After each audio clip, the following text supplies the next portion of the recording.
Hey family, it's your girl. Listen, I am here because I just had in my spirit to interview amazing women. I missed Women's Month, but you know what?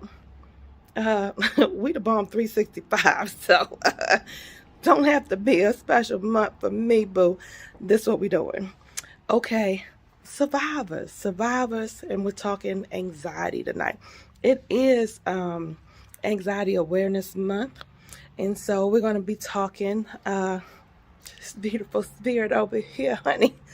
I feel like, I always talk about God's divine intervention in our lives, and I don't believe in coincidences. So I'm here, and I met this young woman, and I said, we just started talking.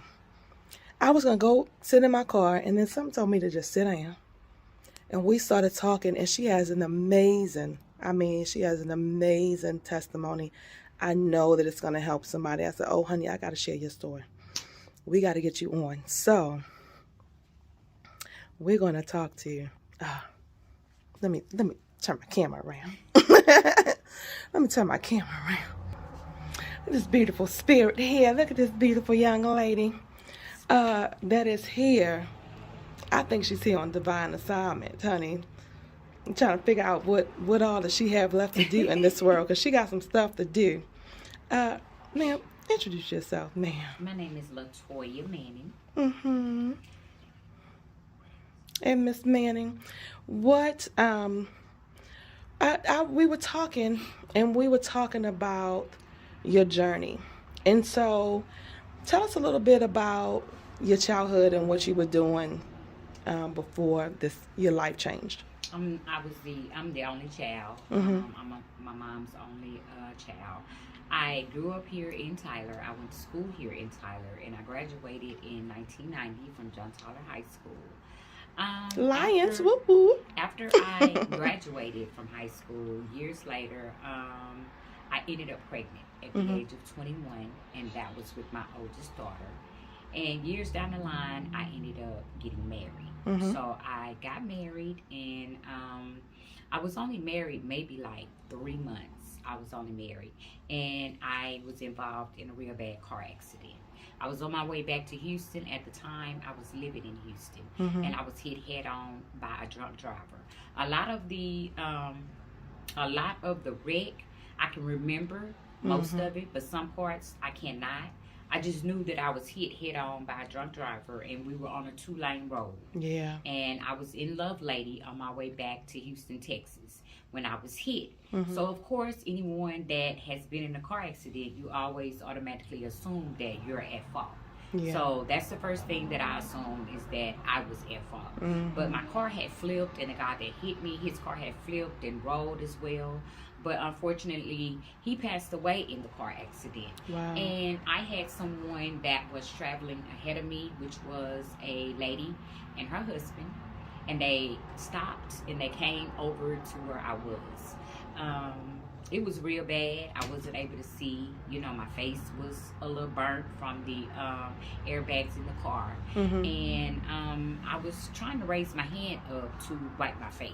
And when I was realizing I wasn't able to do that, but I had strength in my fingers, and I was able to squeeze, but not knowing why I couldn't raise my arm, that's when I had asked her, what was wrong with me. And as a nurse, she had started asking me other questions about my children, where I lived, was I married, where was I going, where was I coming from, because at that point I didn't realize that my whole elbow was completely... She was trying to distract you. Yes. That's a good nursing tool, honey. Yes, we do that. Yes. So she sat to there keep with you calm me until the paramedics got there, and once they got there, I had to be cut out of my car with the jaws of life, because I was actually pinned in the car. I don't know for sure how many times I rolled, but I know it was more than 3 times that I rolled. And the final roll, the car landed on all 4 of the tires, but it was so much stuff that was missing out the car, the windshield, the car seat. And at that time, my oldest, she was supposed to be going back with me, but I was getting ready to start school, because I just got married, and this is all when I was like 25. And so she just so happened she did not go. And I thank God every I was day about that to say she that's the didn't, grace of God. because Yes. if she would have, she wouldn't be here, because Mhm. I would always let her ride in the front seat with me, being that she's been my only child for the longest, and we basically grew up together. Mhm. And so after that, I know it was a hard road for me. I remember going, the first hospital that I went to, it was in Crockett, Texas.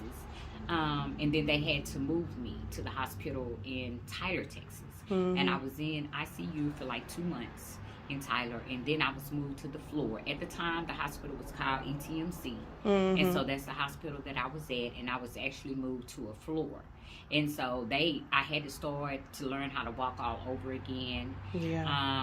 I had plates, 82 screws, and I had 4 plates that was in my arm, and I had to learn how to do physical therapy all over again. And at one point when I was doing physical therapy, I know one of the doctors there had told me that they think that I was going to have to get my arm amputated. Mhm. But the physical therapist wasn't letting up on that because I had too much strength in Mhm. my arm, in my hand, in my arm. I was squeezing at what I supposed to be squeezing, even when I didn't have an elbow. They hadn't put the plates and the screws in my arm yet. So that's when we got a second opinion, and I ended up at Dallas Presbyterian Hospital in Dallas. And there is where I stayed for like another maybe 4 or 5 months there. And I went through 28 surgeries just Wow. on one arm alone.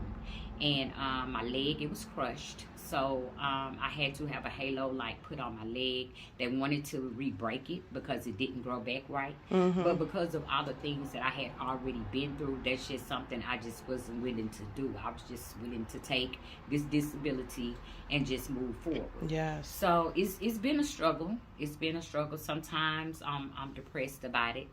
Sometimes I question God because I just felt like I had so much more to give and to teach my children once I started having children. I remember you saying something about, you were playing sports at the time. I was. And you were into sports a lot. I was in sports. I played volleyball. I ran track, and I think I played basketball like 1 year, and I also played softball.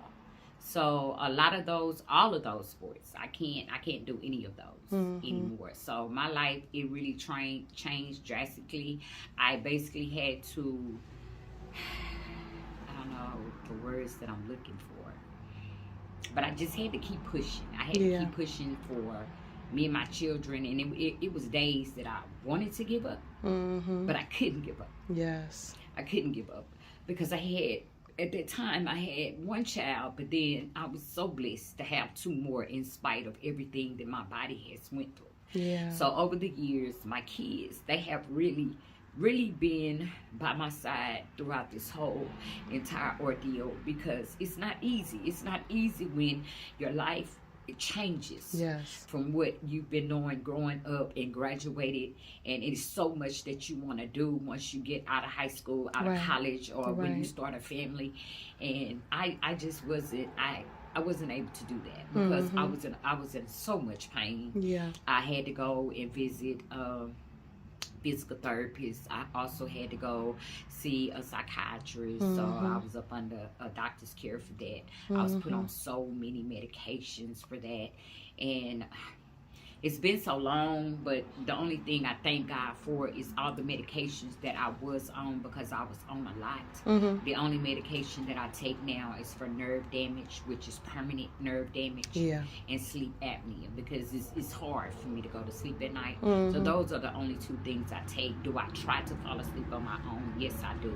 What do I live with now? Since this accident, I live with migraine headaches. I suffer from depression, but when you see me, I always have a smile on my face. Yes, you do. Because where I came from, it's not where I am today. That's very true. I'm blessed to be here today. I'm blessed to have the children that I have. Yes. The friends that I have that stood by my side when I was going through this. Yes. I'm totally blessed. But it's a reminder daily that God left me here for a reason. So each day I try to live that purpose and find that purpose, what it is. But I'm so grateful. Yeah. That's why I told you. I said, as we were talking, and I'm visual, so I was just visualizing everything. And, right now I'm really teaching about grief. And so a lot of people think that grief is just somebody passing away, but grief is just a loss, right? So just like you just said, you had a loss of what you thought your life was going to be. You had a loss of your dreams, a loss of, whatever it was, that vision that you had for your life, it completely changed and you didn't have a say in that, and I think taking the time to process it, like that, it takes a minute, but I think it helps. You had a lot that you wanted to do, but then coming back and understanding you have a purpose, because God could have easily taken you out of here. Your kids were meant to be here. Yes. Tell me about your babies. Well, I have a 28-year-old. Her name is Courtney Mm-hmm. Courtney Miller. And she graduated. She's an LVN now. She also is a graduate from John Tyler High School. Okay. My son is 22. His name is Caleb Morrow, and he's also a graduate from John Tyler High School. Mm-hmm. And my youngest, her name is Kyla Morrow, and she's 18. She's a graduate from John Tyler High School, and she's in college now. JT in the house. Raleigh College, and she's majoring in criminal justice. That's amazing. Yes. Oh, your babies are doing wonderful things. Yes. I know you're proud of them. I am. And see, it is that thing where I know I had to come to this, where what my plan for my life is and then what God's plan for my life is. Right. You know what I mean? And it's like we have all of this stuff planned and God is like, hello. I wrote this story. I brought you here, And so I like what you said, that you haven't quite figured out what your purpose is yet. But I know for one thing I know for sure, you will inspire somebody with this. Your life is a testimony. You are a walking testimony. That's what my grandmother told me all the time, that I was. Look at me. I'm a testimony. We used to sing that when I was younger. Look at me. I'm a testimony. I didn't make it on my own. Right. I'm not standing here all alone. Right. It was Jesus. Yes, ma'am. Yes. Yes, ma'am. Yes, honey. Yes. He had you here for a reason. He had you here for purpose. It is a normal response to everything that you're going through. We have this thing where, you feel guilty about being here. You feel guilty about living. Sometimes it's like, Lord, why? Right. You kind of get stuck in this little rut, thing. But if you can just get to a point where you just get to gratitude, because we can stay stuck in the what ifs. And we can stay stuck in the, I had this and now I don't. Right? Everybody has something that they feel like they lost. But if you can just get to a place where, okay, Lord, I don't have that, but let me just be great. I have my beautiful children. Yes. My daughter could have been in that car. Yes. You know what I mean? It's just all of the stuff, right? And so I wanted to talk a little bit about anxiety. It is Anxiety Awareness Month. And, I'll put up a definition and all of that, we'll add all that in. But tell me a little bit about the anxiety that you go through, because we were talking a little bit about you driving and that whole thing. Yes. So I just want to help some people with that. It took me a while after I had the car accident. It took me a while to gain trust to get back on the road and drive myself around. Yeah. I still have problems and issues today, especially if I'm next to an 18-wheeler or F-250 or F-350, any type of big truck. I would clam up. I would get nervous. I don't like being around trucks because it was a truck that was in front of me. Is the reason why I wasn't able to see the vehicle that was coming. But also that same truck kind of saved my life in a sense because he clipped that truck before he hit me. Wow. Now, had they just completely gotten over impact, and the impact came straight to me, I wouldn't be here. Yeah. But I'm blessed. I'm blessed that I am still here. I don't drive on the road. Like going to Dallas, Houston, stuff like that. I don't do that type of driving. I used to drive to Dallas. I used to drive to Houston, but I don't take chances like that. Next weekend will actually be my first time ever driving on the highway in Houston. Am I scared? Yes. Yeah. Am I nervous? Yes. But my cousin's, she's gonna be in the car with me. I'm just gonna say a prayer and I'm gonna keep going because he left me here for a reason. So whatever that reason is, I constantly have to keep pushing. Yeah. Because I have my children. Yeah. And the older that they get, if they ever come to a circumstance like this in their life, or whatever it may be, they never seen their mom quit. They never seen me. I know that's right. They always seen me fight. That's right. And so that's kind of what I'm trying to instill into my kids. Yeah. Whatever God puts your way, He doesn't put more on you than you can bear. Yes. So I'm blessed that I came out of this. I've been told that I have a story to share. Yes. My mother always told me that she's no longer with me. And it's a coincidence. I met you and you pulled it out of me, a complete stranger. And I thank you for that. Wow. Oh my God, I got chills. Honey, let me tell you something. Because your girl don't believe in coincidences, honey. Only God's divine intervention in our lives. And I didn't know your grandma, but she sounds like a beautiful spirit. Come on, Grandma. Grandma had me, girl, stay right here and talk to my baby. She need to get this story out. Yes, so that is such a blessing.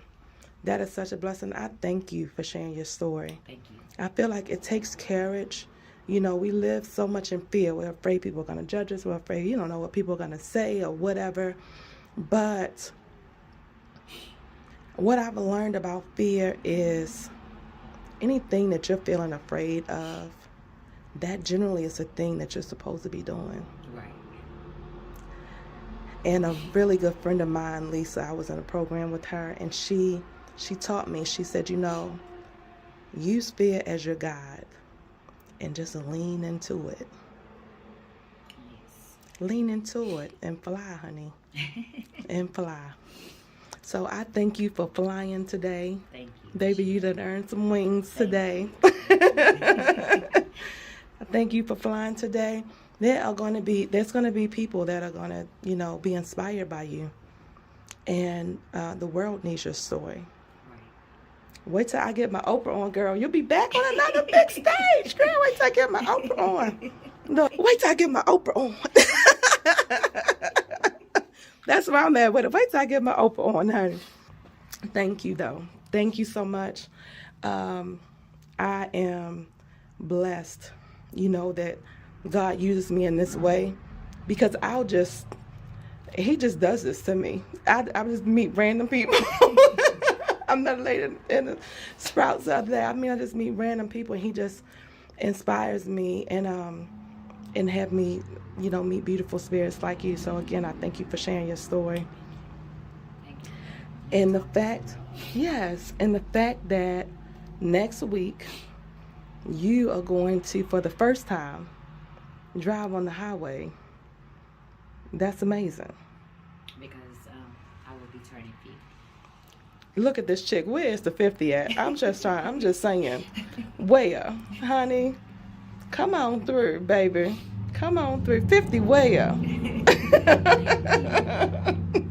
Well, that is a great birthday present to yourself. Yes. To break those chains. Yes. Because it is nothing but fear holding you hostage. And so you want to break those chains. And like I said, fly, honey, because you are a beautiful spirit, okay? Thank you. Break those chains. Again, I am going to have some nice little links and things like that attached. So look at the bottom of the description. I will have her information and her contact information if anybody wants to get in contact with her. I have some pictures that I'm going to post and add, so you'll see those as well. But thank you. Anxiety is one of those things that could really take over your life if you allow it. And I know, because I had panic attacks and anxiety for the past 7 years, and that was very new to me. It is when something traumatic, like, like in my life, I had people that passed away that it was very traumatic for me. A traumatic event may happen, and your life gets tossed into something you had no idea. And so what I pray for those people that may not know the feeling of anxiety, honey, I'm glad you don't know. But for those people that do know, understand, if you're at a point in your life where it is holding you hostage, I pray that you break free from it. Understand that you can do it, that there is just a shift in mindset. It is just a shift. If you focus, it's all about what you're focusing on. So if you focus on some positive, get you some gratitude, just, focus on whatever positive you can bring into the crazy. That's what I say. What positive can I bring into this crazy? Because it's all about where you put your mind. So just shift a little bit.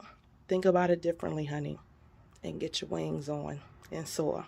Because we don't have time for you to be just sitting around idle. God got work for you to do. As long as you're on this side of heaven, honey, He got something for you to do. So I need you to figure that out. All right. It's your girl, Michelle Franklin. Mrs. Divine Intervention herself, honey. See how God work? It just be using me and stuff. Don't take that out. Well, that's why loves me some Jesus, honey. Loves me some Jesus. You guys be good. I aspire to inspire until I